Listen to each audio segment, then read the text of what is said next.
Okay, so this video is for all my students who are looking forward for the exams now and all stressed or not understanding what to do, what to revise. I know the challenges that students go through when they have their exams coming up. First of all, stop panicking yourself and thinking that I know nothing. The syllabus is out of scope and I'll not be able to come. Give yourself a reality check. These many days are left and I have to start working on it. Prioritize your subject. Okay, you would have the list of your subjects that are there. Whenever you pick up a subject, try to see weightage for each topic that is there in that subject. So when you see the weightage for the topic, now how would you understand what is the weightage of the topic? I would suggest go through question papers based on the intensity of how difficult the subject is. So whichever subject you find difficult, you need a lot of revision, you need a lot of learning for it, pick that subject up first. Also, I would suggest that if you're picking up a subject, finish the revision for that particular subject well. Don't jump up to different subjects simultaneously.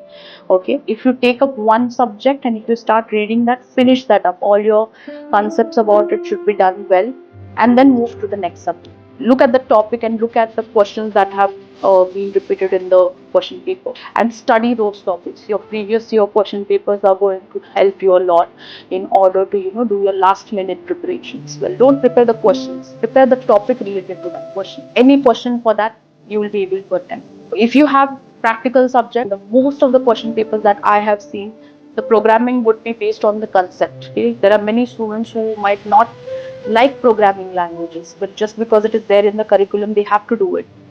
So now I don't know programming, I don't know how to do it. So how am I supposed to write the paper? How will I pass the paper? Go through the previous year's question paper, check how many theory concepts are asked, study them well, and check for the programming questions that are asked. Check the concepts for the programming questions that are asked. Go and study those topics.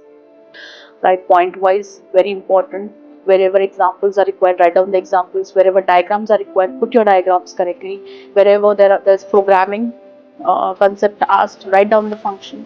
So all these things are important. See the weightage of that question also. Don't do everything. There's one more thing that I see students doing it. They try to go through all the topics or all the concepts for example. That's not how you study. If you go through everything, that will just pile up on you. Okay. So many students I see, they just mug up everything. Don't mug up things. That is not going to help you. Understand why you are studying that topic. What is the need for that topic? Whenever you're studying your topic, build up your notes. Just watching up a video or just looking into your notebooks and notes is not going to help you. Every time you revise the concept, write it down or try to memorize the topics. That is the best way to revise your concept. Any subject you pick up, if you study it rightly, if you know the tips and tricks to study that subject, you will score in that subject, right? So you have to target the subject rightly. You need to know what is expected in that subject and focus only on that area. Your study should be based on improving your intellect towards that subject. So whenever you pick up any subject, try to understand the core of that subject. Why are we studying that subject? What is the use of this subject for my curriculum? Why am I learning this topic? Why this topic is going to be helpful, or why am I implementing this topic? If you're clear on those things, it will be much more connect your topics with real world examples. So in my career also, whenever I'm dealing with my students and when they talk about topics, I try to ask them or make them related to the real world example, and that helps a lot. When we know the topic and when we are able to see, okay, there is a real world implication of it, that's when you feel okay, relatable. Else students most of the students are blank as to why are we learning this topic. We don't know why this topic is there. So don't do that. Don't be blank. Follow these steps for your examination. Don't lose your focus. So if you're sitting for your studies, give your 100% attention there. If you feel that okay, now it is out of my scope, I'm not able to deal with more studies now, take your breaks, right? But when you sit, you have to learn in a way that you don't have to revise it.